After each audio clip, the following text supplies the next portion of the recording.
দেশকে 4টি প্রদেশ, মহানগর সরকার সহ 2 শতাধিক সুপারিশ জনপ্রশাসনের। সব বিভাগে হাইকোর্টের বেঞ্চ সহ 86 প্রস্তাব বিচার বিভাগ কমিশনের। আমরা এটার থেকে মুক্ত হব, সত্যিকার ভাবে নাগরিক হিসেবে অধিকার ফিরে পাবো, এটাই আমাদের প্রত্যাশা এবং আপনাদের এই রিপোর্টের মাধ্যমে সে প্রত্যাশা পূরণ হোক। ফেব্রুয়ারির মধ্যেই শিক্ষার্থীদের দলের নাম ও প্রতীক প্রকাশ, জনমত যাচাইয়ে সপ্তাহব্যাপী জরিপ শুরু।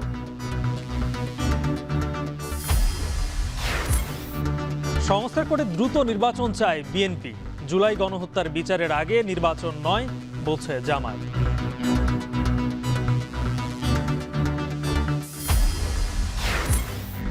এবং উত্তরের 16 জেলায় পেট্রোল পাম্প ধর্মঘটে যান চলাচল ব্যাহত। চট্টগ্রামে চালকদের কর্মবিরতিতে বন্দরে কন্টেইনার পরিবহন বন্ধ।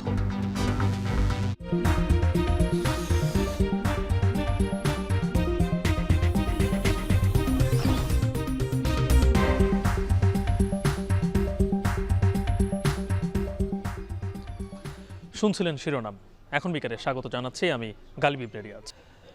দেশের পুরনো 4 বিভাগকে 4টি প্রদেশ করা, দিল্লির মতো রাজধানী ও আশপাশের উপশহর নিয়ে মহানগর সরকার প্রতিষ্ঠা সহ 2 শতাধিক সুপারিশ প্রধান উপদেষ্টার কাছে জমা দিয়েছে জনপ্রশাসন সংস্কার কমিশন। এছাড়া উপসচিব পদে প্রশাসন ক্যাডারের সাথে অন্যান্য ক্যাডার ও নন ক্যাডারের ভারসাম্য আনতেও প্রস্তাব করা হয়েছে। এদিকে বিচার বিভাগকে পুরো স্বাধীন করা, দেশের সব বিভাগে হাইকোর্টের স্থায়ী বেঞ্চ স্থাপন সহ 86টি প্রস্তাব দিয়েছে বিচার বিভাগ সংস্কার কমিশন। বিস্তারিত জানাচ্ছেন হাসিব বিল্লাহ। 5 আগস্ট আওয়ামী লীগ সরকারের পতনের সঙ্গে পতন হয় দীর্ঘ 17 বছরের ফ্যাসিজমের সংস্কৃতি। ছাত্র জনতার হাত ধরে যে বিজয়ের বীজ বপন হয়েছে লাল সূর্যের বাংলাদেশে, তাতে প্রত্যাশা ছিল রাজনৈতিক দলগুলোর হাত ধরেই আসবে নতুন ভোর। ফ্যাসিস্ট সরকারের পতনের 6 মাস পর বিদ্যমান রাজনৈতিক দলগুলো ছাত্র জনতার আকাঙ্ক্ষা কতটা পূরণ করতে পারছে, এমন প্রশ্নের বাস্তবতায় বৈষম্য বিরোধী ছাত্র আন্দোলন ও জাতীয় নাগরিক কমিটির সংবাদ সম্মেলন। বৈষম্য বিরোধী ছাত্র আন্দোলনের আহ্বায়ক হাসনাত আব্দুল্লাহ বলেন, 24 পরবর্তী স্পিরিট ধারণ করে আমরা মানুষের আশা আকাঙ্ক্ষার কথা মাথায় রেখেই ফেব্রুয়ারিতে তাই নতুন দল গঠনের সিদ্ধান্ত নিয়েছি বলে জানান তিনি। মানুষের যে মতাদর্শ, প্রয়োজন, আকাঙ্ক্ষা, মোটা দাগে আমরা একটা সার্ভিস ওরিয়েন্টেড স্টেট করতে চাই, একটা প্রবলেম সলভিং একটা স্টেট করতে চাই। আমাদের যে ভাবাদর্শিক যে সংঘর্ষগুলো রয়েছে সেগুলোর ঊর্ধ্বে আমরা যেতে চাই। আমাদের প্রচলিত যে রাজনৈতিক ধারাগুলো রয়েছে সেটির ঊর্ধ্বে যেতে চাই। কিন্তু বৈষম্য বিরোধী ও নাগরিক কমিটির হাত ধরে যে দলটি আসছে, জনসাধারণের মাঝে তা কতটা প্রভাব ফেলবে, এমন প্রশ্নের প্রেক্ষিতে দল গঠনের আগে ফেব্রুয়ারি মাস জুড়ে সারা দেশে প্রায় 1 লাখ মানুষের প্রত্যাশার কথা জানবেন তারা। জনমত জরিপ অনলাইন ও অফলাইনে সংগ্রহ করা হবে বলে জানান নেতারা। এ সময় পদত্যাগ না করে কোনো উপদেষ্টার নতুন রাজনৈতিক দলে যোগ দেবার সুযোগ নেই বলে মনে করেন জাতীয় নাগরিক কমিটির আহ্বায়ক নাসির উদ্দিন পাটোয়ারি। গত 53 বছরের বাংলাদেশের ইতিহাসে প্রথম এই কোন রাজনৈতিক দল এই ধরনের ক্যাম্পেইনের মাধ্যমে কোন একটি রাজনৈতিক দল ঘোষণার উদ্যোগে যাবে, এবং আমরা সবার পরামর্শটা নিচ্ছি, কারণ সবাই আন্দোলনে এসেছিল। কোনো নিছক কিছু ব্যক্তি যদি এটা দল গঠন করে দেয়, আমরা মনে করি এই দলটা ওয়ার্ক করবে না। গণমাধ্যমে শেখ হাসিনার বক্তব্য প্রচার করলে তারা ফ্যাসিস্টদের দোসর বলে হুঁশিয়ারি দেন বৈষম্য বিরোধী ছাত্র আন্দোলন ও জাতীয় নাগরিক কমিটির নেতারা। নাজমুস সাকিব, এখন, ঢাকা। দর্শক, আপনারা দেখছিলেন নাজমুস সাকিবের প্রতিবেদন, যেখানে ছাত্ররা যে নতুন রাজনৈতিক দল ঘোষণা করছে এবং সামনে যে প্রতীককে নিয়ে তারা সবার সামনে আসতে চায়, সেই প্রতিবেদনটি। আর শুরুতেই যেটি বলছিলাম যে জনপ্রশাসন এবং বিচার বিভাগের যে সংস্কার কমিশনগুলো যে সুপারিশ আজকে প্রধান উপদেষ্টার কাছে তারা জমা দিয়েছে, তা নিয়ে হাসিব বিল্লার যে প্রতিবেদনটি রয়েছে, এখন সেটি দেখব।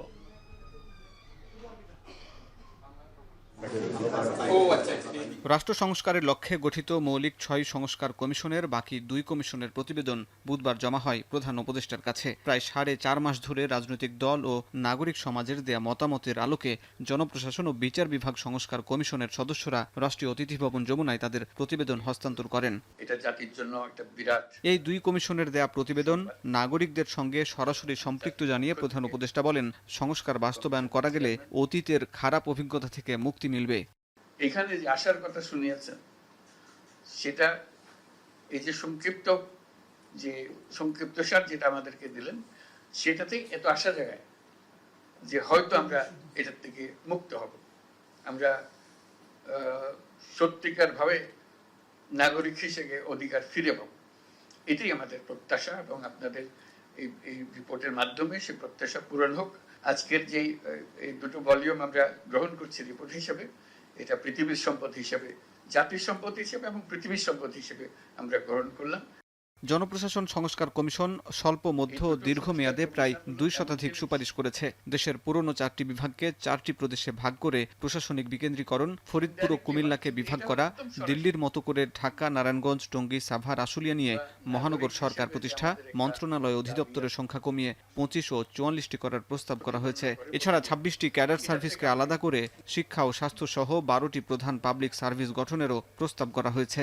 উপসচিব পদে পদোন্নতিতে পরীক্ষা চালুর প্রস্তাব দেয় কমিশন। এক্ষেত্রে প্রশাসন ক্যাডার থেকে 50% এবং অন্য ক্যাডারের ও নন ক্যাডার থেকে বাকি 50% পূরণের সুপারিশ করা হয়েছে, যা আগে ছিল 75 ও 25 হারে। ইমিগ্রেশনের জন্য পুলিশের আলাদা ইউনিট গঠনের সুপারিশ করেছে জনপ্রশাসন সংস্কার কমিশন। এদিকে বিচার বিভাগকে পুরোপুরি স্বাধীন করার প্রস্তাব দিয়েছে বিচার বিভাগীয় সংস্কার কমিশন। পাশাপাশি স্থায়ী অ্যাটর্নি সার্ভিস নিয়োগের সুপারিশ করেছে কমিশন। এছাড়া পুলিশি তদন্ত অনেক সময় রাজনৈতিক হয়ে থাকে, এজন্য স্বতন্ত্র তদন্ত সংস্থা গঠনের সুপারিশ করেছে বিচার সংস্কার কমিশন। ম্যাজিস্ট্রেট কোর্ট উপজেলা পর্যন্ত নেওয়া এবং বিভাগীয় পর্যায়ে হাইকোর্টের স্থায়ী বেঞ্চ নিয়ে যাওয়ার সুপারিশ করা হয়। সংস্কার কমিশনের প্রস্তাবে রাজনৈতিক দলগুলোর ঐকমত্যের ভিত্তিতে জুলাই চার্টার করা হবে। এই চার্টারের কিছু অন্তর্বর্তী সরকার বাস্তবায়ন করবে, বাকিগুলো পরের সরকার বাস্তবায়ন করবে বলে জানান প্রেস সচিব। 6টি কমিশন 8 ফেব্রুয়ারি পূর্ণাঙ্গ প্রতিবেদন প্রকাশ করবে। এরপর তাদের সুপারিশগুলো নিয়ে চলতি মাসের মাঝামাঝিতে সব রাজনৈতিক দল ও গণঅভ্যুত্থানের পক্ষের শক্তিগুলোর প্রতিনিধিদের সঙ্গে বৈঠক করবেন প্রধান উপদেষ্টা। হাসিব বিল্লাহ, এখন, ঢাকা। এদিকে নির্বাচনমুখী সংস্কার দিয়ে দ্রুত নির্বাচন দিতে সরকারের প্রতি আবারও আহ্বান জানিয়েছে বিএনপি। প্রেস ক্লাবে এক অনুষ্ঠানে দলটির স্থায়ী কমিটির সদস্য সালাউদ্দিন আহমেদ বলেছেন, সংস্কারের নামে বেশি সময় ক্ষেপণ করলে তা দেশের মানুষ মেনে নেবে না। আঞ্চলিক সম্পাদক পরিষদ আয়োজিত আলোচনা সভায় বিএনপির এই নেতা আরও বলেন, 6 মাস জন আকাঙ্ক্ষা পূরণে অনেক সময়। জুলাই আগস্টের গণ অভ্যুত্থানের মধ্য দিয়ে দেশের মানুষ আওয়ামী লীগকে প্রত্যাখ্যান করেছে বলে মন্তব্য করেন তিনি আরও বলেন, শেখ হাসিনার দোসররা প্রশাসনের সর্বোচ্চ পর্যায়ে আছে, সরকারের ভেতরেও আছে। সবকিছুর ঊর্ধ্বে উঠে জাতীয় ঐক্য ধরে রাখার আহ্বান জানান বিএনপি নেতা সালাউদ্দিন আহমেদ।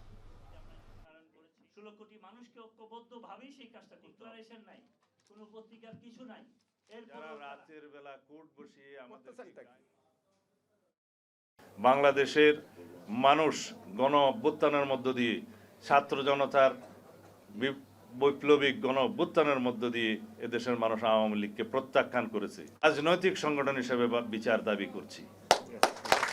বিচারিক প্রক্রিয়ার মধ্য দিয়ে নির্ধারণ হোক বাংলাদেশে আওয়ামী লীগ রাজনীতি করতে পারবে কিনা, নির্বাচন করতে পারবে কিনা। সংবিধানের বিধান সংযুক্ত আছে, সেই অনুপাতে আপনারা আইন প্রণয়ন করুন। জামায়াত ইসলামীর আমির ডক্টর শফিকুর রহমান বলেছেন, দেশ ফ্যাসিবাদ মুক্ত হলেও ষড়যন্ত্র মুক্ত হয়নি। আধিপত্যবাদী শক্তিকে গ্রাস করতে চায়, এটি কোনোভাবেই করতে দেওয়া হবে না। বৈষম্যহীন রাষ্ট্রের জন্য যারা শহীদ হয়েছেন তাদের রক্তের সাথে বেইমানি না করারও আহ্বান জানান তিনি। আরও জানাচ্ছেন জাওয়াদ মাহমুদ। আওয়ামী লীগের গুম, খুন, সীমাহীন নির্যাতন ও ফ্যাসিবাদী শাসনের বিরুদ্ধে জুলাই বিপ্লবে সহস্রাধিক প্রাণের বিনিময়ে নতুন বাংলাদেশের সূচনা প্রত্যক্ষ করে দেশবাসী। এই লড়াইয়ে আহত ও পঙ্গুত্ব বরণ করতে হয়েছে হাজারো ছাত্র জনতাকে। অভ্যুত্থানের ঠিক 6 মাস পূর্ণ হবার দিন জাতীয় প্রেস ক্লাবে জুলাই বিপ্লবের শহীদ স্মারক উন্মোচনের আয়োজন করে জামায়াতে ইসলামী। অনুষ্ঠানে যোগ দিয়ে শহীদ পরিবারের সদস্যরা বলেন, নির্বাচনের আগেই আওয়ামী লীগের গণহত্যার বিচার নিশ্চিত করতে হবে। সংস্কারের আগে নির্বাচন হতে দেওয়া যাবে না। পূর্ণাঙ্গ সংস্কার না হওয়া পর্যন্ত দেশে কোনো নির্বাচন হতে দেওয়া হবে না। ফ্যাসিবাদের মতন আপনারা কি আবারও এই দেশকে লুটেপুটে খাওয়ার জন্য নির্বাচনের জন্য অস্থির হয়ে গেছেন? নির্বাচন হবে, কিন্তু তার আগে বাংলার জমিনে প্রত্যেকটা মায়ের সন্তানের হত্যার বিচার হতে হবে। শহীদদের স্মরণ করে আগত অতিথি ও জামায়াত নেতারা বলেন, আওয়ামী লীগের বিচার ছাড়া কোনো কিছু জনগণ মেনে নেবে না। বিকল্প ফেসিবাদী শক্তির উত্থানেরও আশঙ্কা তাদের। যাদের কাঁধে ভর করে অথবা যাদের কথা আস্কারা পেয়ে আওয়ামী লীগ এবং তার দোসররা বাংলাদেশের রাজনীতিতে পুনর্বাসিত হওয়ার চেষ্টা করবে, তাদেরকে আমরা রুখে দাঁড়াবো ইনশাআল্লাহ। দৃঢ়ভাবে দেশকে শাসন করুন, আমরা সবাই আপনাদের পাশে আছি। কিন্তু সরকার যেই গতিতে চলছে, এই গতিতে চললে আজকে ফ্যাসিস্টরা আজকে আবার ফিরে আসার দুঃশাসন দেখাচ্ছে। খুনিদের বিচার এক নম্বরে চাই। খুনিদের বিচার না করে বাংলাদেশে আপনারা আর যা করতে চান, এদেশের জনগণ সেটা মানবে না। ফ্যাসিবাদ মুক্ত হয়েছে, বিকল্প ফ্যাসিবাদী শক্তির উত্থান আমরা দেখতে পাচ্ছি। বিভিন্ন ধর্মীয় প্রধান অতিথির বক্তব্যে জামায়াতের আমির বলেন, বৈষম্যহীন রাষ্ট্রের জন্য যারা শহীদ হয়েছে তাদের রক্তের সাথে বেইমানি করা যাবে না। শহীদদের স্মৃতি সংরক্ষণের দায়িত্ব সবার। তাদের রক্তের দিকে একটু তাকা, তোর তাজা সেই শিশু কিশোর যুবক নারী পুরুষের দিকে তাকা, যারা জীবন দিয়েছে তাদের দিকে তাকাইয়া বিপ্লবের সাথে অসঙ্গতিপূর্ণ এমন কোনো অপকর্ম মেহেরবানি করে কেউ করবেন না। বাংলাদেশের জামাত ইসলামের আওয়ামী লীগের গণহত্যার বিচার, ফেসিবাদের পুনর্বাসন রোধ কিংবা জুলাই বিপ্লবের আকাঙ্ক্ষা বাস্তবায়নে ঐক্যবদ্ধ হয়ে লড়াই করার কথা জানায় শহীদ পরিবারের সদস্যরা। জাওয়াদ মাহমুদ, এখন, ঢাকা। আগে জুলাই গণহত্যার বিচার করতে হবে, তারপর জাতীয় নির্বাচন, কথা বলেছেন জামাত ইসলামের সহকারী সেক্রেটারি জেনারেল মাওলানা রফিকুল ইসলাম খান। রাজশাহীতে জুলাই বিপ্লব স্মৃতি স্মারক উন্মোচন অনুষ্ঠানে প্রধান অতিথির বক্তব্যে কথা বলেন তিনি। অবশ্যই নির্বাচন হতে হবে, তবে গণহত্যারও বিচার হতে হবে। গণহত্যার বিচার বাদ দেওয়া নির্বাচন এ জাতি আশা করে না। গণহত্যার আমরা সবাই বলি, আপনারা নির্বাচন যত তাড়াতাড়ি সম্ভব আপনারা দিবেন, এর মধ্যেই গণহত্যার বিচার করতে হবে। গণহত্যার সকল ডকুমেন্ট আছে। শহীদ আর কতজন আছে, এ সরকারের দায়িত্ব তাদেরকে খুঁজে বের করা। কতজনের লাশ পুড়িয়ে দেওয়া হয়েছে, কতজনকে গুম করা হয়েছে, কতজনকে গণকবর দেওয়া হয়েছে, কতজনের লাশ লুকিয়ে রাখা হয়েছে, এই খবর রাষ্ট্রকে দিতে হবে, জাতিকে। আখেরি মোনাজাতে শেষ হলো বিশ্ব ইজতেমার দ্বিতীয় ধাপ। বিশ্ব শান্তি ও মঙ্গল কামনায় লাখো মুসল্লির প্রার্থনা। ফিরতি পথে বাস ট্রেনে উপচে পড়া ভিড়।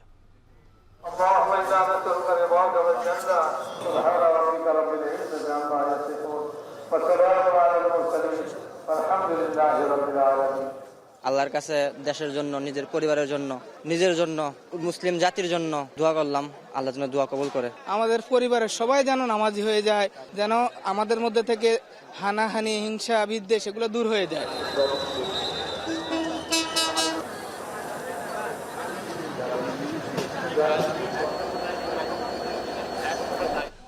সংবাদের পরের অংশে এ নিয়ে থাকছে বিস্তারিত।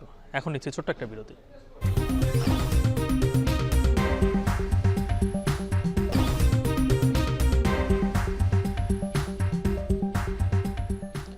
বিরতির পর আবার ফিরে এলাম। দাবি পূরণের আশ্বাসে ৮ ঘন্টা পর ধর্মঘট প্রত্যাহার করলেন উত্তরাঞ্চলের পেট্রোল পাম্প মালিকরা। এ নিয়ে বিস্তারিত জানাতে বগুড়া থেকে যুক্ত হচ্ছেন সহকর্মী রাজীব সেলিম। সেলিম, প্রশাসনের সঙ্গে বৈঠকের পর ধর্মঘট কিভাবে প্রত্যাহার হলো, আর পাম্প মালিকরা এই দাবি পূরণ যে তাদের হয়েছে, কি কি দাবি আসলে তাদের পূরণ হলো?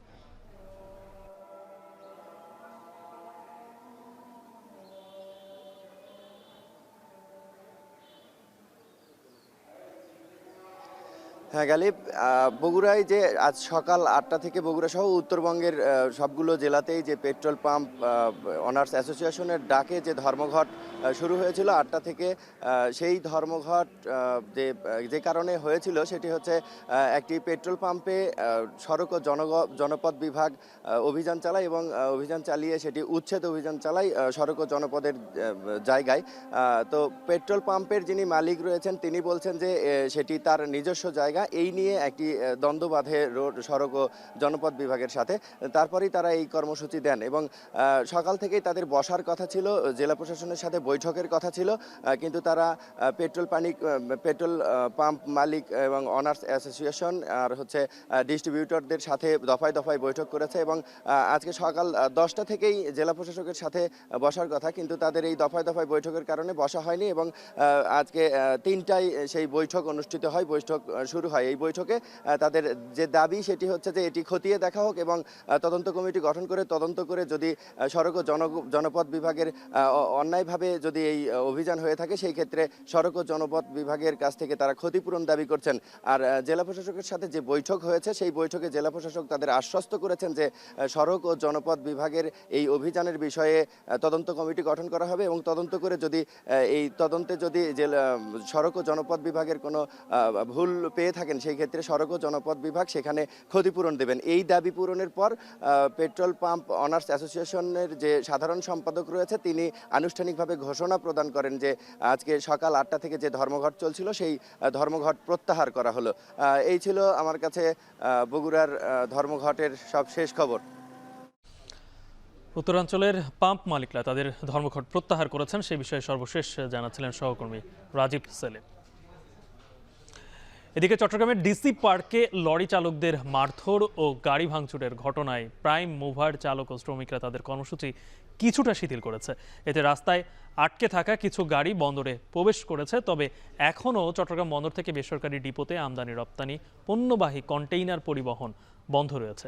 এ নিয়ে আমরা আরও বিস্তারিত জানতে চাই। আমাদের সঙ্গে চট্টগ্রাম বন্দর থেকে যুক্ত হচ্ছেন সহকর্মী হাজেরা শিউলি। এর আগের সংবাদে আপনি বলছিলেন পুরোপুরি ধর্মঘট ছিল, এখন কিছুটা শিথিল হয়েছে, কিন্তু পুরোপুরি এই ধর্মঘট প্রত্যাহার করতে হলে কোন দাবিগুলো আসলে তাদের মেনে নিতে হবে, সর্বশেষ কি তথ্য আছে আপনার কাছে?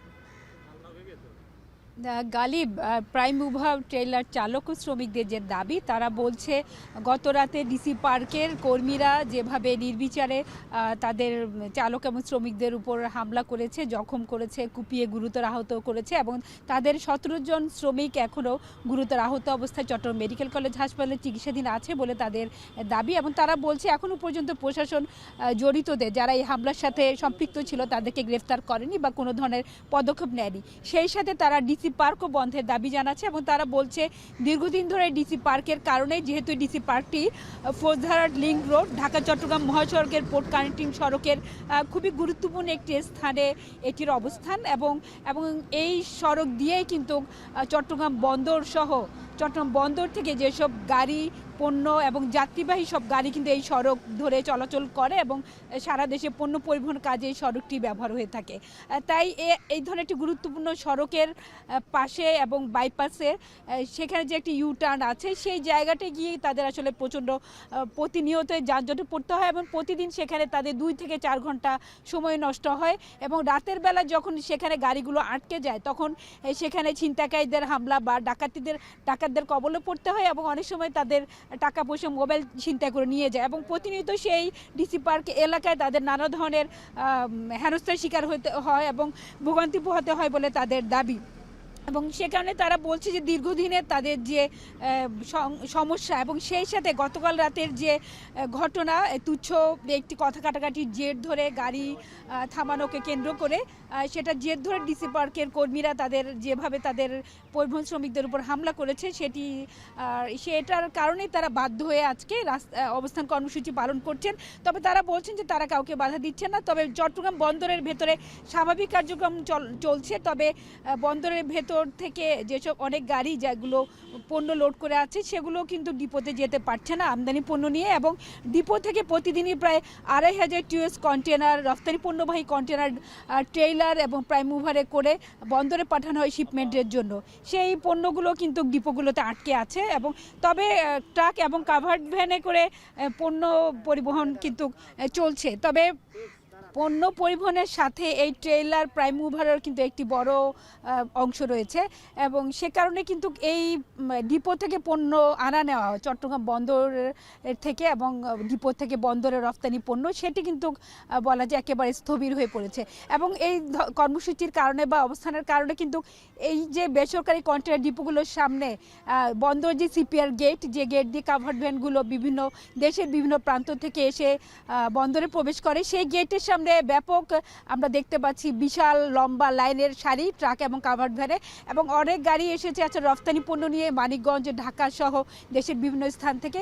এর বাইরে অনেক গাড়ি কিন্তু বন্দরের প্রবেশের জন্য অপেক্ষা করছে, এবং তারা বলছে সকালে তারা শুনেছিল যে ধর্মঘট প্রত্যাহার হয়েছে, তাই তারা গ্যারেজ থেকে অনেকে গাড়ি বের করেছিলেন এবং মালিকদের নির্দেশে, কিন্তু এখানে এসে তাদেরকে এখন ভোগান্তি পোহাতে হচ্ছে। এবং সকাল 7টা থেকে এখন পর্যন্ত বিকাল 4টা পর্যন্ত কিন্তু তারা এখানে ঠায় দাঁড়িয়ে আছেন, এবং তারা কিন্তু এখানে কোনো তাদের না খেয়েও অনেকটা থাকতে হচ্ছে, এবং চালকরা খুবই উদ্বিগ্ন যে কবে না এই সংকটের সুরাহা হবে এবং গাড়িগুলো তারা ঢুকবেন। এবং তারা কিন্তু দূর দূরান্ত থেকে এসেছেন, এবং এখানে অনেক পণ্য রয়েছে এবং খালি কাভার্ড ভ্যানও রয়েছে, যেগুলো আসলে বন্দরে গিয়ে বন্দরের জেটি থেকে বা জাহাজ থেকে যে পণ্যগুলো সেরে নামানো হয়েছে সেই পণ্যগুলো লোড করে আবার তারা বিভিন্ন গন্তব্যে রওনা হবে। তো গালিব, আসলে এখনো পর্যন্ত কোনো সংকটের কোনো সুরাহা আমরা দেখতে পাচ্ছি না, এবং প্রশাসন থেকে কোনো ধরনের তৎপরতা বা পদক্ষেপ নেওয়া হয়নি বলেও প্রাইম মুভার ট্রেলার চালক ও শ্রমিক ইউনিয়ন নেতৃবৃন্দ আমাদেরকে বলেছেন। এবং তারা বলছেন যে তাদের দাবি যেহেতু পূরণের বা কোনো ধরনের আশ্বাস তারা পাননি, তাই তারা শ্রমিকদের আসলে যে ক্ষোভ, সে কারণে তারা এই কর্মসূচি চালিয়ে যেতে বাধ্য হচ্ছেন। গালিব, এই ছিল আমার কাছে এখনকার মতো প্রাইম মুভার ট্রেলার চালক শ্রমিকদের ধর্মঘটের সবশেষ। চট্টগ্রাম থেকে যুক্ত ছিলেন সহকর্মী হাজেরা শুলি। ড্যাপ সংশোধন ও ইমারত নির্মাণ বিধিমালা চূড়ান্ত করতে সরকারকে 15 দিনের সময় বেঁধে দিল আবাসন ব্যবসায়ীদের সংগঠন রিহ্যাব, না হলে কঠোর কর্মসূচির হুঁশিয়ারি তাদের। এদিকে বাংলাদেশ প্ল্যানার্স ইনস্টিটিউট বলছে আবাসন ব্যবসায়ীদের মদদে পরিবেশ ধ্বংসের পায়তারা চলছে। আরও জানাচ্ছেন মেহরিন আনি। ঢাকা মহানগর ইমারত নির্মাণ বিধিমালা 2008 ও মাস্টার প্ল্যান 2010 বাতিল করে 2022 সালে রাজধানী উন্নয়ন কর্তৃপক্ষ রাজুক বিশদ অঞ্চল পরিকল্পনা ড্যাপ গ্যাজেট আকারে প্রকাশ করে, যা 2035 সাল পর্যন্ত কার্যকর। নতুন ড্যাপে ভবনের উচ্চতা বেঁধে দেওয়া হয়, যেখানে প্রশস্ত রাস্তা না থাকলে 8 থেকে 10 তলা ভবন করা যাবে না। এরপর থেকে আবাসন ব্যবসায়ীরা এটি বাতিলের দাবি জানিয়ে আসছে। বুধবার সকালে সিরডাপে আবাসন ব্যবসায়ীদের সংগঠন রিহ্যাব সংবাদ সম্মেলনে বিভিন্ন অসঙ্গতি তুলে ধরে। তাদের দাবি, জমি কম থাকা এবং নতুন ড্যাপে ভবনের উচ্চতা কমানোর কারণে নতুন প্রকল্প নেই। ঢাকা শহরকে বাসযোগ্য নগরী হিসেবে গড়ে তোলার লক্ষ্যে ইমারত নির্মাণ বিধিমালা দ্রুত বাস্তবায়ন করা অতি জরুরি। একটি স্বার্থান্বেষী মহলকে খুশি করতে 2022 সালে ড্যাপ প্রণয়ন করা হয়েছে অভিযোগ করে রিহ্যাব বলছে, এতে ঢাকা মহানগরের 80% অপরিকল্পিত থেকে যাবে, শহর পরিণত হবে মরণ ফাঁদে। আগামী 15 দিনের মধ্যে দাবি মানা না হলে জমির মালিক সহ সব অংশীজনদের সাথে নিয়ে কঠোর আন্দোলনের হুঁশিয়ারি দিয়েছে সংগঠনটি। নানা ছলচাতুরি করে সময় ক্ষেপণ করা হচ্ছে দীর্ঘদিন ধরে। আমরা আজকের সংবাদ সম্মেলন থেকে ড্যাপ ও নির্মাণ বিধিমালার সাথে সংশ্লিষ্ট সকল সংস্থাকে বলতে চাই, আগামী 15 দিনের মধ্যে ঢাকা মহানগর ইমারত নির্মাণ বিধিমালা বাস্তবায়ন করতে হবে। কোনো ধরনের কোনো সময় ক্ষেপণ এবং টালবাহানা চলবে না। এদিকে পাল্টা আলোচনা সভায় বাংলাদেশ প্ল্যানার্স ইনস্টিটিউটের অভিযোগ, ইমারত বিধিমালা সংশোধনের নামে রাজুক এবং মন্ত্রণালয় মিলে নীরবে পরিবেশ ধ্বংসের পায়তারা করছে। এতে আবাসন ব্যবসায়ীরা মদদ দিচ্ছে। ভুয়া সমন্বয়ক একজন স্থপতি, তিনি ভুয়া সমন্বয়ক, তিনি গিয়ে রাজুকের চেয়ারম্যানের কাছে দেখা করলেন, বললেন বৈষম্যমূলক ড্যাপ বাতিল করতে হবে। এভাবে করে পুরো আবাসন গ্রুপটা সেখানে চড়াও হলো। জন অভ্যুত্থানের রক্তের উপরে দাঁড়িয়ে জাকাতি সরকার, সেই সরকারের মন্ত্রণালয় থেকে বলে রিয়েল স্টেটের পরামর্শ অনুযায়ী ড্যাপের সংস্কার করতে হবে। পৃথিবীর কোথাও রিয়েল স্টেটের পরামর্শ অনুযায়ী কি কোনো দেশের আইন পরিকল্পনা তৈরি হয়? ড্যাপ বাতিল নয়, বরং বাসযোগ্য শহর গড়তে রাজুককে পুনর্গঠন করা জরুরি বলে মনে করেন বক্তারা। পরিকল্পিত বাংলাদেশ গড়ে তুলতে গেলে আমাদের এই সুপারিশমালাগুলো ইন্টিগ্রেশন না করার কোনো বিকল্প নাই। মেহরিন অ্যানি, এখন, ঢাকা। সংবাদপত্রে জুলাই অভ্যুত্থান বইয়ের মোড়ক উন্মোচনে বক্তব্য রাখছেন অন্তর্বর্তী সরকারের তথ্য উপদেষ্টা নাহিদ ইসলাম। সরাসরি যুক্ত হচ্ছে। সে রাজনৈতিক উদ্দেশ্যে এখানে আসে না, তার রাজনৈতিক পরিচয় এখানে গুরুত্বপূর্ণ না। এই আন্দোলনটা ন্যায্য, ন্যায় বিচারের জন্য আন্দোলন, প্রতিরোধের আন্দোলন হচ্ছে, এখানে সবাই আসতে পারবে। ফলে এই ন্যারেটিভগুলো তারা করতে চাইছে, আমাদের সাইকোলজিতে দিতে চাইছে, কিন্তু তারা শেষ পর্যন্ত শুনে সফল হয়নি। এবং আন্দোলনের ন্যারেটিভ এখন যেভাবে বিল্ড হইতেছে, আমাদের দুর্বলতা হচ্ছে যে আমরা নিজেরা যারা নানান পক্ষ আন্দোলন করছি, তারাও নানা ন্যারেটিভে বিভক্ত হয়ে গেছে। অবশ্যই আন্দোলনকে দেখার দৃষ্টিভঙ্গি আলাদা থাকবে, আলাদা আলাদা রাজনীতি এর সাথে যুক্ত, কিন্তু আমরা নিজেরা যেহেতু শক্ত ন্যারেটিভ যদি তৈরি করতে পারি, তাহলে আমাদের শত্রুপক্ষের ন্যারেটিভ সেটা কিন্তু প্রভাব বিস্তার করবে। যে ধরনের ষড়যন্ত্র তত্ত্ব এখানে বৈদেশিক শক্তির সহায়তায় যেভাবে তারা প্রচার করতেছে, সেনা অভ্যুত্থান হয়েছে, ইসলামিস্ট অভ্যুত্থান হয়েছে, তো সেই প্রচারের বিরুদ্ধে আমরা কিন্তু বেশি ব্যস্ত হচ্ছে আন্দোলনটা কি 36 দিনের আন্দোলন নাকি 15 বছরের লড়াই সংগ্রামের আন্দোলন। এই আন্দোলনে কি রাজনৈতিক দলের নেতাকর্মীদের ভূমিকা বেশি নাকি সাধারণ ছাত্রদের ভূমিকা বেশি? আমরা নিজেরা এই সকল ছোটখাটো ডিবেটে আসলে ব্যস্ত, কিন্তু বড় বড় ন্যারেটিভ আসলে তারা তৈরি করতেছে। আমি এই বিষয়ে সকলকে দৃষ্টি আকর্ষণ করতে বলবো যে আমরা এই যে ছোটখাটো বিষয়ে আমরা বিভেদ না করে পুরো আন্দোলনটাকে আমরা যাতে আমাদের লড়াইটা যেটা আসলে এখন তো যে তথ্য যুদ্ধ চলতেছে, ইনফরমেশন ওয়ারটা এখন চলতেছে সোশ্যাল মিডিয়ায়, ইন্টারন্যাশনাল মিডিয়ায়, সেই জায়গায় আমরা আমাদের আন্দোলনটাকে ব্যাখ্যা করি। আন্দোলনটাকে আমি মনে করি জুলাই আন্দোলন অনেক অনন্য ঘটনা বাংলাদেশের ইতিহাসে এবং হয়তো পৃথিবীর ইতিহাসে হয়তো আমরা এখনো করে উঠতে পারিনি।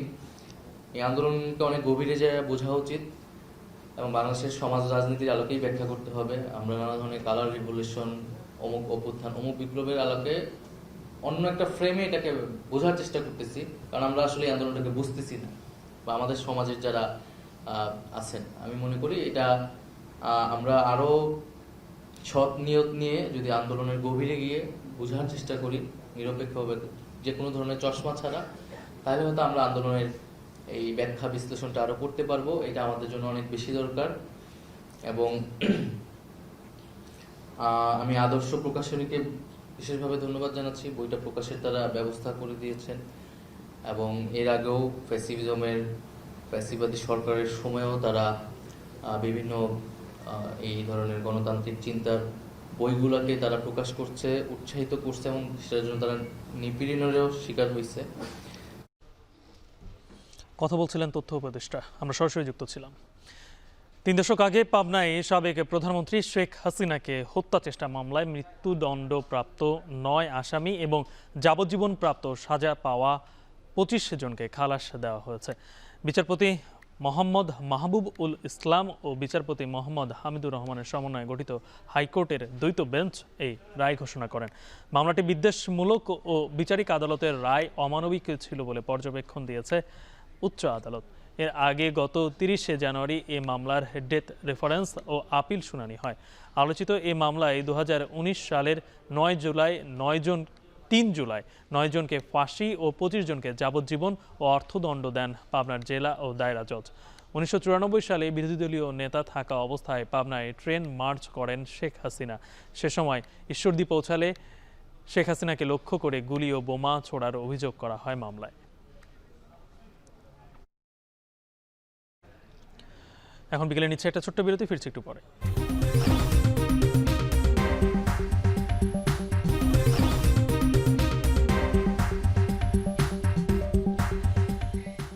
বিরতির পর আবারও ফিরে এলাম। আখেরি মোনাজাতের মধ্য দিয়ে শেষ হলো তাবলিগ জামাতের শুরায়ে নিজামের বিশ্ব ইজতেমা। মোনাজাতে ইমান ও আমলের সঙ্গে দিন যাপনের প্রার্থনা করা হয়, পাশাপাশি দোয়া করা হয় মুসলিম উম্মার সুখ শান্তি ও কল্যাণ কামনায়। রকিবুল রাহাতের প্রতিবেদন। বান্দার এই প্রার্থনা সৃষ্টিকর্তার নৈকট্য লাভের আশায়,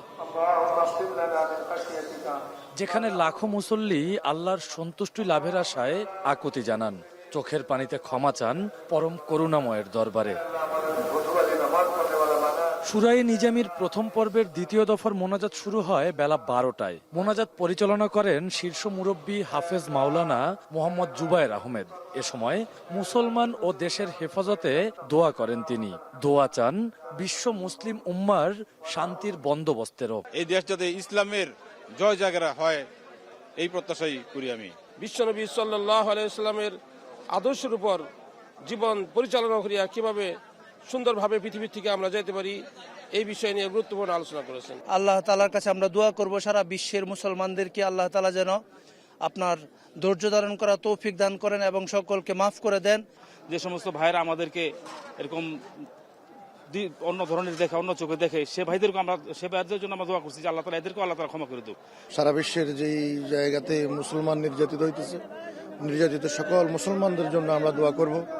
দেশে বিদেশে মুসলমানদের বিভক্তির সমাপ্তিও চান মুসল্লিরা, থাকতে চান ভেদাভেদ ভুলে একসাথে।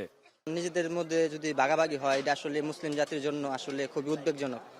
তাই চাই যে মুরব্বীরা আছে তারা একসাথে বসে এটা সমাধান করুক, যেন আমাদের মধ্যে থেকে হানাহানি, হিংসা, বিদ্বেষ এগুলো দূর হয়ে যায়। আমরা সমস্ত মুসলমানের জন্য দোয়া করছি যে আল্লাহ তাআলা আমাদেরও ক্ষমা করে দেব, সমস্ত উম্মতি ভাইদেরকে ক্ষমা করে দেব। সূরায়ে নিজামীর প্রথম পর্বের দ্বিতীয় দফার মোনাজাতে ঘোষণা করা হয় আগামী বছরের ইজতেমার তারিখও 2026 সালের 2 থেকে 5 জানুয়ারি হবে প্রথম ধাপের এবং 9 থেকে 11 জানুয়ারি হবে দ্বিতীয় দফা ইজতেমা। মোনাজাত শেষে বাড়ির পথে রওনা হন মুসল্লিরা, পায়ে হেঁটে, বাসে চেপে, ট্রেনে করে যে যেভাবে পারছেন রওনা দেন। এদিকে আগামীবার থেকে টঙ্গীতে না, এমন শর্তে 14 থেকে 16 ফেব্রুয়ারি অনুষ্ঠিত হবে তাবলিগ জামাতের মাওলানা সাদের অনুসারীদের বিশ্ব ইজতেমা। রকিবুল রাহাত, এখন, ঢাকা। কলিং ভিসা থাকা সত্ত্বেও যারা মালয়েশিয়া যেতে পারেননি তাদের একটি অংশকে প্রথম ধাপে এপ্রিলে পাঠানো হবে বলে জানিয়েছেন প্রবাসী কল্যাণ সচিব মোহাম্মদ রুহুল আমিন। এছাড়া বিমানের টিকিটের দাম নিয়ন্ত্রণে একটি কমিটি করা হয়েছে। এর আগে সকাল 11টা থেকে সৌদি আরবগামী কর্মীদের ভিসা জটিলতা বন্ধ, বিদেশগামী কর্মীদের টিকিটের দাম কমানো ও মালয়েশিয়ায় শ্রম বাজারে সিন্ডিকেটের অপতৎপরতা বন্ধের দাবিতে মানববন্ধন করে রিক্রুটিং এজেন্সির সংগঠন বায়রা। এ সময় তারা বিএমইটি থেকে কোনো সহযোগিতা না পাওয়ারও অভিযোগ করেন। পরে রিক্রুটিং এজেন্সির সদস্যরা প্রবাসী কল্যাণ সচিবের কাছে স্মারকলিপি দেন। এ সময় প্রবাসী কল্যাণ সচিব বলেন, সৌদি আরবে কর্মীদের সমস্যা নিয়েও কাজ চলছে। মার্চ এপ্রিলের মধ্যে আমরা আশা করছি এটা শুরু করে দিতে পারবো। এপ্রিল মাস আমাদের মোডালিটিটা নিয়ে আলোচনা চলছে যে কি মোডালিটিতে যাবে।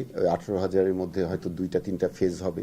একটা ফেজ হয়তো এপ্রিল মাসে আমরা আশা করছি যে আমাদের এখন পর্যন্ত যা অগ্রগতি, এপ্রিল মাস থেকে আমরা ফার্স্ট হাফ অফ এপ্রিল আমরা এটা ফার্স্ট ফেজটা আমরা করতে পারবো। যুক্তরাষ্ট্রের দখলে থাকবে গাজা উপত্যকা। নেতানিয়াহুর সঙ্গে যৌথ সংবাদ সম্মেলনে এ কথা বলেন মার্কিন প্রেসিডেন্ট ডোনাল্ড ট্রাম্প। একটা লম্বা সময় গাজার নিয়ন্ত্রণীয় উপত্যকাকে পুরোপুরি ঢেলে সাজানোর প্রস্তাবও দিয়েছেন তিনি। এছাড়া ফিলিস্তিনিদের গাজার বাইরে স্থানান্তরের পরামর্শও দিয়েছেন। এদিকে ইসরায়েলি প্রধানমন্ত্রী বলেছেন, যুক্তরাষ্ট্রের নিয়ন্ত্রণে গেলে বদলে যাবে গাজার ইতিহাস। আরও জানাচ্ছেন তানভীর জনি। দ্বিতীয়বারের মতো হোয়াইট হাউসের ক্ষমতায় বসে প্রথম বিদেশি নেতা হিসেবে ইসরায়েলি প্রধানমন্ত্রী বেনিয়ামিন নেতানিয়াহুর সঙ্গে বৈঠক করেন মার্কিন প্রেসিডেন্ট ডোনাল্ড ট্রাম্প। পরে এক যৌথ সংবাদ সম্মেলনে গাজা উপত্যকা নিয়ে চমকপ্রদ কিছু প্রস্তাব রাখেন ট্রাম্প। গাজা উপত্যকাকে যুক্তরাষ্ট্রের নিয়ন্ত্রণে নিয়ে ঢেলে সাজানো হবে বলে জানান মার্কিন প্রেসিডেন্ট। দীর্ঘমেয়াদে গাজার মালিকানা দখলে নিয়ে অবকাঠামো উন্নয়নের পাশাপাশি সচল করা হবে অর্থনীতি। এই অঞ্চলের বাসিন্দাদের জন্য বিপুল কর্মসংস্থান তৈরির প্রস্তাবও দেন তিনি।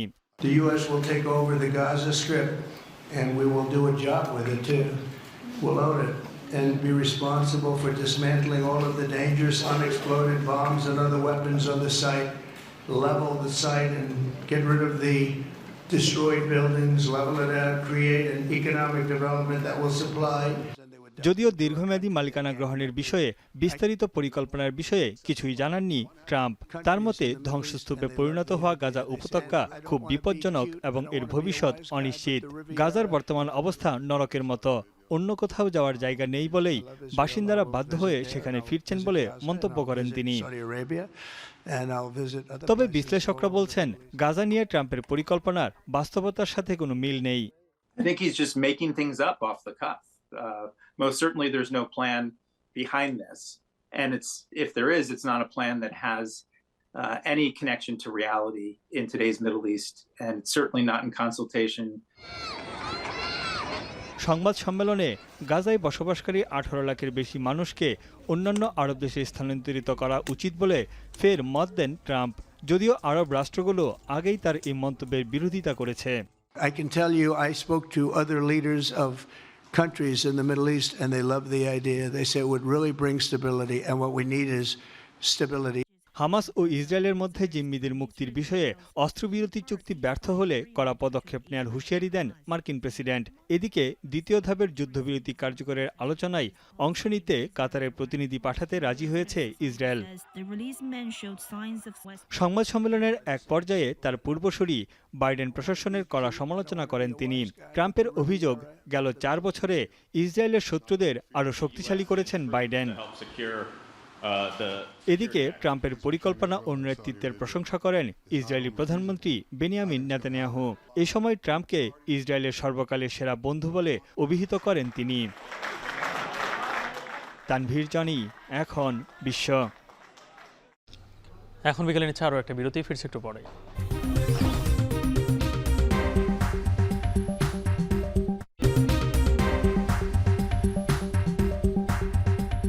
বিরতির পর আবারও ফিরে এলাম। জয়পুরহাটের হাক্কেলপুরে হামলার মুখে বন্ধ হওয়া খেলা পুনরায় মাঠে গড়িয়েছে। এই মুহূর্তে ঢাকা জেলা প্রমিলা ফুটবল দলের সাথে লড়াই করছে জয়পুরহাট প্রমিলা দল। এনে বিস্তারিত জানাতে আমাদের সঙ্গে যুক্ত হচ্ছেন সহকর্মী মাজেদুর রহমান। মাজেদ, এই প্রমিলা ফুটবল দলের খেলা ঘিরে স্থানীয়দের মাঝে আগ্রহ কেমন দেখছেন এবং প্রশাসনের পক্ষ থেকে নিরাপত্তা ব্যবস্থা কেমন? হ্যাঁ গালিব, আপনাকে বলে রাখি যে 4:08 কিন্তু খেলা শুরু হয়েছে এই প্রমিলা দলে খেলা। এখানে ঢাকা প্রমিলা দল এবং জয়পুরহাট প্রমিলা দল খেলছে এবং এই পর্যন্ত খেলা শেষ পর্যন্ত কিন্তু জয়পুরহাট দল ঢাকা দলকে 1 গোলে পরাজিত করেছে। বর্তমানে যে মধ্যবিরতি, সেই মধ্যবিরতির সময় চলছে। আর আপনাকে বলে রাখি গত 29শে জানুয়ারি কিন্তু এই মাঠে যে খেলা গড়ানোর কথা ছিল সেই খেলাটা কিন্তু বন্ধ হয়ে যায়। এখানে স্থানীয় কিছু লোকের কারণে তারা নারীদের ফুটবল খেলতে দেবে না এমন একটি ঘোষণা দিয়ে কিন্তু যে মাঠে ঘেরা ছিল, টিনের ঘেরা, সেই ঘেরাটাকে ভেঙে ফেলার ফলে কিন্তু এখানে একটা উত্তেজনা বিরাজ করে এবং প্রশাসন থেকে আরম্ভ করে স্থানীয় যে যোগাযোগ মাধ্যম এবং সব যোগাযোগ মাধ্যমেই কিন্তু একটা ঝড় উঠে যায় যে নারীদের খেলা বন্ধ করে দেওয়া হয়েছিল। এই কারণেই কিন্তু এখানে প্রশাসন খুব তৎপরতা দেখায় এবং তারই ফলশ্রুতিতে কিন্তু ঠিক এই 8 দিনের মাথায় কিন্তু আজকে এই খেলাটা অনুষ্ঠিত হচ্ছে। এখানে আপনারা দেখতে পাচ্ছেন যে লাল সবুজ যে দলটি, সেই দলটি কিন্তু জয়পুরহাট দল এবং এখানে যে নীল সাদা যে দলটি সেটি হলো ঢাকার দল। এই দুই দলের মধ্যে খেলা চলছে এবং এই খেলাতে কিন্তু প্রায় 4 থেকে 5 জন জাতীয় দলের কিন্তু এখানে খেলোয়াড় এখানে রয়েছে, তারা কিন্তু খেলছেন এখানে। তারা যেটা বলছেন, এখানে স্থানীয়রা যেটি বলছেন যে অনাকাঙ্ক্ষিত ঘটনা ঘটে গিয়েছিল 8 দিন আগে, সেটা তারা মীমাংসা করে নিয়েছেন এবং তারা ভুল বুঝাবুঝি যেটি হয়েছিল সেটি কিন্তু সমাধান হয়ে গেছে। এখন পর্যন্ত কোনো কিছু নাই। আর আজকে যে খেলাতে এখানে কিন্তু বিভিন্ন রাজনৈতিক দলে নেতাকর্মীরা আসছেন, তাছাড়া এখানে ইমাম মুসল্লি কিন্তু সবাই এখানে কিন্তু খেলায় অংশগ্রহণ করছেন। শুধু তাই না, এখানে প্রচুর পরিমাণ নারীরাও কিন্তু এখানে এই খেলা মাঠে আসছেন এবং তারা কিন্তু খেলা উপভোগ করছেন। প্রথমার্ধে খেলা শেষ হয়েছে, সেই খেলাতে কিন্তু জয়পুরহাট গোল ঢাকা দলকে 1 গোলে পরাজিত করেছে। আরও যে অর্ধেক খেলা রয়েছে সেই খেলায় কী হবে সেটা কিন্তু এখনও বলা যাচ্ছে না। আর এখানে জেলা প্রশাসন থেকে আরম্ভ করে পুলিশ প্রশাসন, এখানে সেনাবাহিনী, সব স্তরে কিন্তু নিরাপত্তার একটা ব্যবস্থা, সেই ব্যবস্থা কিন্তু রেখেছেন। কোনো ধরনের অপ্রীতিকর ঘটনা কিন্তু এখন পর্যন্ত দেখা যায়নি এবং যে উৎসুক যে জনতা, সেই জনতা কিন্তু এখানে ঢল নেমেছে।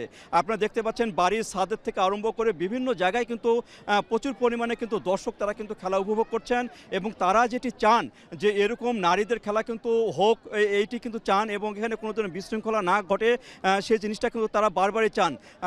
এখানে নারী পুরুষ এখানে যে বৈষম্য, সে বৈষম্য যেন না থাকে, তারা যেন সবাই যেন তারা খেলতে পারেন, তাদের যে কসরত সেটা করতে পারেন। আর আপনারা জানেন যে এখানে মেয়েদের কিন্তু সাফ জয়ী হয়েছিলেন এবং মেয়েরা কিন্তু আমাদের দেশের জন্য প্রচুর পরিমাণে কিন্তু তারা সুনাম বয়ে নিয়ে আছেন। সেই সুনামের অংশ হিসাবে কিন্তু তারা নতুনভাবে যে তাদের যে অনুপ্রেরণা, সেই অনুপ্রেরণাটা দিতেই কিন্তু এখানে মানুষকে আরও এগিয়ে আসা দরকার বলে মনে করেন এখানকার। এবং এখানে রাজনৈতিক দলের নেতৃবৃন্দ যেটি বলছেন যে এখানে কোনো বৈষম্য হবে না, এখানে নারী পুরুষ সবাই কিন্তু এখানে খেলবে। এখানে নারীদের যে আজকে খেলা, সেই খেলা কিন্তু 3 জন যে রেফারি তারাও কিন্তু নারী, তারাও এখানে খেলা পরিচালনা করছেন। এখানে কোনো বিশৃঙ্খলা এবং কোনো কিছু এখন পর্যন্ত দেখা যায়নি এবং এই প্রশাসন তরফ থেকে বলা হচ্ছে যে খেলাটি এখানে ভণ্ডুল হয়েছিল, সেই খেলাটা কিন্তু এখানে স্থানীয় কিছু আয়োজক এবং এখানে গ্রামবাসী তাদের মধ্যে ভুল বোঝাবুঝির কারণেই কিন্তু এই খেলাটি ভণ্ডুল হয়েছিল এমনটি আর কখনো হবে না বলে প্রশাসন থেকেও আশ্বস্ত করা হয়েছে যে এই খেলাটা কিন্তু চলবে, প্রতি বছর এই খেলা চলবে এবং মাঝে মাঝে চলবে এবং তারুণ্যের যে উৎসব সেই উৎসবের অংশ হিসেবে কিন্তু আজকের এই খেলা এবং এই খেলাটা কিন্তু মাঝে আরও খেলা অনুষ্ঠিত হবে এবং যে খেলা জয়পুরহাটে যে এই যে ঐতিহ্য রয়েছে খেলা বিশেষ খেলাধুলা যে জয়পুরহাটের ঐতিহ্য রয়েছে সে ঐতিহ্যটা টিকে রাখতে চান এখানকার যে খেলোয়াড় ক্রীড়ামোদী সবাই। তো এই ছিল আমার কাছে গালিব জয়পুরহাটের যে তিলেকপুর পাইলট স্কুল মাঠ থেকে যে খেলা তার সর্বশেষ। জয়পুরহাটের হাক্কেলপুরে হামলার মুখে বন্ধ হয়ে যাওয়া খেলা আজকে আবার মাঠে গড়িয়েছে, সেই খবরই জানাচ্ছিলেন আমাদের সহকর্মী Majedur Rahman.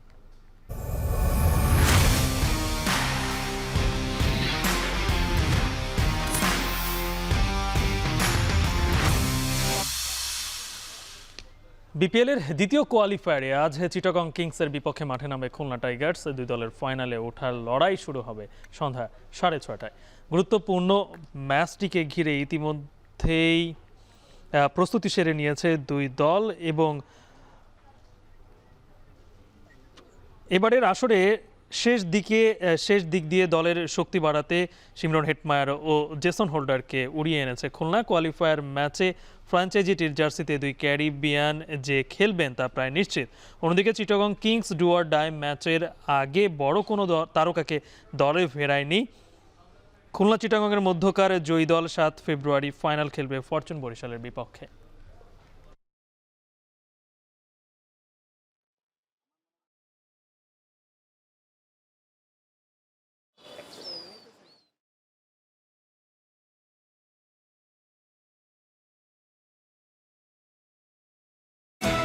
We are proud partner of defending champion Fortune Borishal. Legends, local heroes, foreign stars, all are glittering, powering a connected Bangladesh. এখন বিকেলের শিরোনামগুলো আরও একবার। দেশকে 4টি প্রদেশ, মহানগর সরকার সহ 2 শতাধিক সুপারিশ জনপ্রশাসনের। সব বিভাগে হাইকোর্টের বেঞ্চ সহ 86 প্রস্তাব বিচার বিভাগ কমিশন।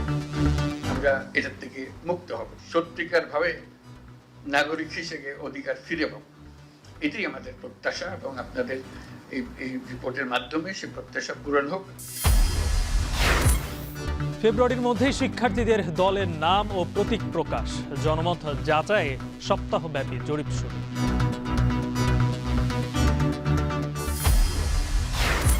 সংস্কার করে দ্রুত নির্বাচন চায় বিএনপি, জুলাই গণহত্যার বিচারের আগে নির্বাচন নয় বলছে জামায়াত।